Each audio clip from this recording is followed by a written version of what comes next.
Good morning students. प्रश्न देखते हैं। व्हाट इज द रिजल्ट, यानी परिणाम क्या होता है।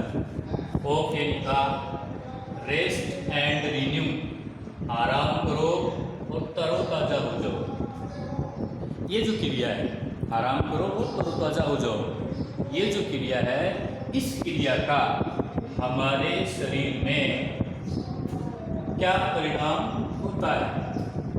तो लिखा है rest and renew is also called relaxation response.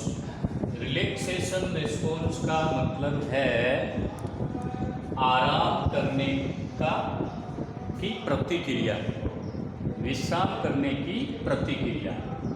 यानी रेस्ट एंड रिन्यू को रिलैक्सेशन रेस्पॉन्स भी कहा जाता है। रेस्ट एंड रिन्यू को रिलैक्सेशन रेस्पॉन्स भी कहा जाता है। It is the action of parasympathetic nervous system. यानी ये जो रेस्ट एंड रिन्यू है, ये है हमारा जो पैरासिम्पैथेटिक नर्वस सिस्टम है, उस पैरासिम्पैथेटिक नर्वस सिस्टम की ही क्रिया है। यह है परा अनुकंपी स्नायुतंत्र की ही क्रिया है। It lowers blood pressure. मुख्य उत्तर यहाँ से शुरू है। आपको ज़्यादा याद नहीं होता है तो यहाँ से याद कीजिए। इट लोअर्स ब्लड प्रेशर, यह रक्तचाप को कम कर देता है। इट लोअर्स हार्ट रेट, यह हृदय की धड़कन को कम कर देता है, धीमा कर देता है। एंड रेस्पिरेशन, और श्वसन की क्रिया को धीमा कर देता है। यह रक्तचाप को, हृदय की धड़कन को और श्वसन क्रिया को धीमा कर देता है। It stimulates digestion and exertion. यह पाचन तंत्र और उत्सर्जन तंत्र को उद्दीप्त कर देता है, उद्दीप्त कर देता है, यानी इसकी गति बढ़ा देता है। पाचन तंत्र की और उत्सर्जन तंत्र की गति बढ़ा देता है। श्वसन क्रिया को, रक्तचाप को, हृदय की धड़कन को धीमा कर देता है। ये मतलब इसका रिजल्ट होता है। मेन उत्तर ये है। It allows blood to travel freely throughout the body. यह संपूर्ण शरीर में रक्त को मुक्त रूप से संचरित होने देता है। अलाउज टू ट्रेवल का मतलब संचरण होने देता है। एक स्थान से दूसरे स्थान पर जाने की जो क्रिया है उसको संचरण कहते हैं, रक्त संचरण, है ना। यानी यह शरीर के जो सारे अंग हैं, यह संपूर्ण शरीर में रक्त को मुक्त रूप से बहने देता है, उसका संचरण होने देता है। मेन इसके जो रिजल्ट हैं वो ये है। ये आपका मेन उत्तर है। प्रश्न क्या है, रेस्ट और रिन्यू का हमारे शरीर पर या हमारे शरीर में क्या परिणाम होता है। उत्तर हम लिखेंगे, ये है ब्लड प्रेशर को, हार्ट रेट को और रेस्पिरेशन को धीमा कर देता है, और यह है पाचन तंत्र और उत्सर्जन तंत्र को उद्दीप्त कर देता है। स्टिम्युलेट्स द डाइजेशन एंड एक्सकर्शन। और ब्लड प्रेशर, हार्ट रेट और रेस्पिरेशन को यह लोअर्स कर देता है। और तीसरा काम क्या करता है, it allows to travel blood, यानी ब्लड को ट्रेवल होने देता है फ्रीली, मुक्त रूप से, और वो भी throughout the body. This is the result of rest and renew in our body. 9th question, what is important, क्या चीज महत्वपूर्ण है फॉर द प्रमोशन, प्रमोशन यानी विकास, of long term health. Long term health यानी लंबे समय के लिए स्वस्थ रहना, है ना, लंबा स्वास्थ्य जिसको कहते हैं। यानी लंबे स्वास्थ्य के लिए क्या महत्वपूर्ण है। लिखा है the free movement of blood through digestive, reproductive, glandular and immune system is important for the promotion of long term health. यानी जो ब्लड है उसकी जो गतिविधि है वो मुक्त रूप से हो, रक्त की मुक्त रूप से गतिविधि कौन से अंगों में, कौन से तंत्रों में, एक तो डाइजेस्टिव यानी पाचन तंत्र में, रिप्रोडक्टिव यानी प्रजनन या जनन तंत्र में, ग्लैंडुलर यानी ग्रंथियों में, एंड इम्यून सिस्टम यानी रोग प्रतिरोधक तंत्र में। ये तीन तो अपने जैसे डाइजेस्टिव, रिप्रोडक्टिव और एक ये हो गया इम्यून सिस्टम, एक हो गया ग्लैंडुलर। ये चार जो शरीर के तंत्र हैं, वैसे मेनली हमारे शरीर में 8 तंत्र पाए जाते हैं, जैसे कंकाल तंत्र, पाचन तंत्र, श्वसन तंत्र, स्नायु तंत्र, पेशीय तंत्र। तो वैसे ये जो 4 तंत्र हैं, एक तो हो गया आपका पाचन तंत्र, दूसरा जनन तंत्र, तीसरा ग्रंथीय तंत्र और चौथा हो गया रोग प्रतिरोधक तंत्र। इन चारों तंत्रों में रक्त की जो गतिविधि है वो बाधित नहीं हो, यानी मुक्त रूप से हो, ये जरूरी है लंबे समय के स्वास्थ्य के लिए। समझ गए बात को? यानी आपके शरीर में रक्त का संचरण सही तरीके से हो रहा है इन चारों तंत्रों में, तो आप लंबे समय तक स्वस्थ रह सकते हैं।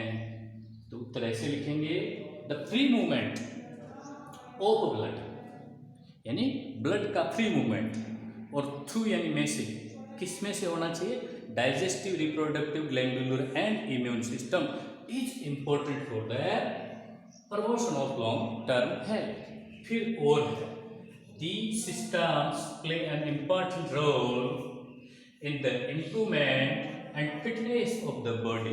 यानी ये जो तंत्र हैं हमारे शरीर के विकास और स्वास्थ्य के लिए महत्वपूर्ण रोल अदा करते हैं। ये तंत्र हमारे शरीर को विकसित करने और स्वस्थ बनाने में महत्वपूर्ण भूमिका निभाते हैं। 10वां describe the main components of yoga practice. यानी योगा प्रैक्टिस के जो मुख्य अवयव हैं उनका वर्णन करो। यानी योगा प्रैक्टिस के जो मुख्य अवयव हैं उनका वर्णन करें। Yogasana, pranayama and meditation are the main components of yoga practice. इन योगा प्रैक्टिस के मेन कंपोनेंट्स क्या क्या हैं? योगासन, प्राणायाम और मेडिटेशन। अब डिस्क्राइब करना है तो योगासन include inverting, twisting and compressing of body. योगासन में क्या होता है? इन्वर्टिंग, ट्विस्टिंग और कंप्रेसिंग होता है बॉडी का, शरीर के अंगों को इन्वर्ट करना, ऊपर नीचे करना। ट्विस्टिंग यानी ऐंठना मरोड़ना, कंप्रेसिंग यानी दबाव डालना। यानी योगासन किसे बोलते हैं? जिसमें शरीर के अंगों को ऊपर नीचे किया जाता है, ऐंठा जाता है, मरोड़ा जाता है, दबाव डाला जाता है, ये तो योगासन हो गए। ये डिस्क्राइब कर रहा है। फिर आगे लिखा है make long deep breathing and conscious relaxing is pranayama. प्राणायाम क्या है? लॉन्ग और डीप तो ब्रीदिंग हो और कॉन्शस रिलैक्सिंग हो, यानी कॉन्शसली रिलैक्स हो। अपन रिलैक्स होने का मतलब आराम करें, विश्राम करें, जानबूझकर विश्राम की स्थिति में आए। जैसे मस्तिष्क को बिल्कुल स्थिर रखें, शरीर को स्थिर रखें, ढीला छोड़ दें, ये जानबूझ के विश्राम की स्थिति में आना है। दिमाग हमारा बहुत बिजी रहता है, इसमें से सारे विचारों को बाहर निकाल के रोक दें, उनको अंदर दिमाग में नहीं आने दें। किसी भी विषय पर विचार न करें, दिमाग बिल्कुल खाली कर लें। ये होता है कॉन्शसली रिलैक्सिंग। तो ये आपका प्राणायाम क्या होता है? प्राणायाम है कि आप लॉन्ग और डीप ब्रीदिंग लें, लंबी गहरी सांस लें और जानबूझकर विश्राम की स्थिति में आए। ये होता है प्राणायाम। फिर है आगे meditation is a concentration of mind, और दिमाग को एकाग्रचित करना ही मेडिटेशन है। तो अब देखिए योगा प्रैक्टिस के जो मेन कंपोनेंट्स हैं वो क्या क्या हैं? योगासन, प्राणायाम और मेडिटेशन। अब योगासन क्या है इसका वर्णन करो। तो योगासन क्या होता है? It includes inverting, twisting and compressing of the body, यानी इसमें शरीर को ऊपर नीचे करना, ऐंठना, मरोड़ना और दबाव डालना शामिल है। और प्राणायाम क्या होता है? Long deep breathing and consciously relaxing is pranayama, यानी जानबूझ के रिलैक्सेशन की स्थिति में आना, लंबी गहरी सांस लेना, ये प्राणायाम है। और meditation is the concentration of mind, और मेडिटेशन क्या है? माइंड का कंसंट्रेशन। जो मैंने अभी 10वां प्रश्न बताया, इसका उत्तर बताया, वो ये है। देखिए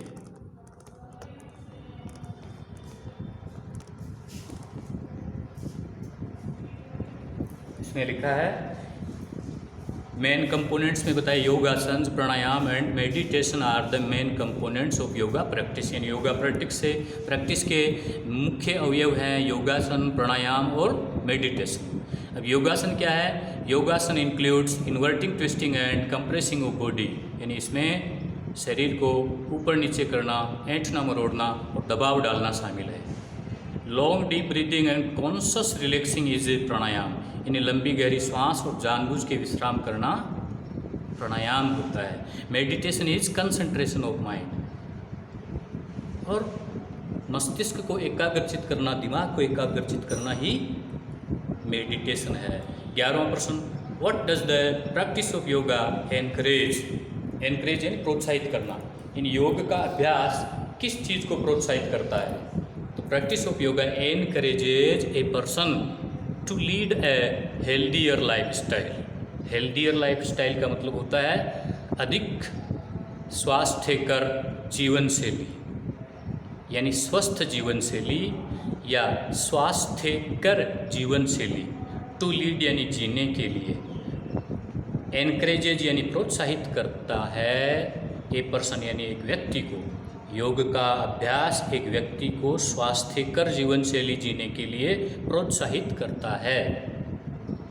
फिर लिखा है it develops the self awareness and discipline, यह आत्म जागरूकता और अनुशासन विकसित करता है। इट यानी यह डेवलप्स यानी विकसित करता है, सेल्फ अवेयरनेस यानी आत्म जागरूकता, एंड डिसिप्लिन यानी और अनुशासन। ये आत्म जागरूकता और अनुशासन पॉजिटिव बिहेवियर मॉडिफिकेशन के लिए ज़रूरी हैं। पॉजिटिव बिहेवियर मॉडिफिकेशन यानी सकारात्मक व्यवहार परिवर्तन, इसके लिए सेल्फ अवेयरनेस और डिसिप्लिन ज़रूरी हैं। और ये डेवलप होते हैं किससे? योगा प्रैक्टिस से। It produces optimism and courage, यह आशावादिता और साहस पैदा करता है। यानी योग का अभ्यास आशावादिता और साहस पैदा करता है एक व्यक्ति में। इस तरह से ये इस चैप्टर के short answer type questions complete होते हैं। Write them, learn by heart. Have a nice day.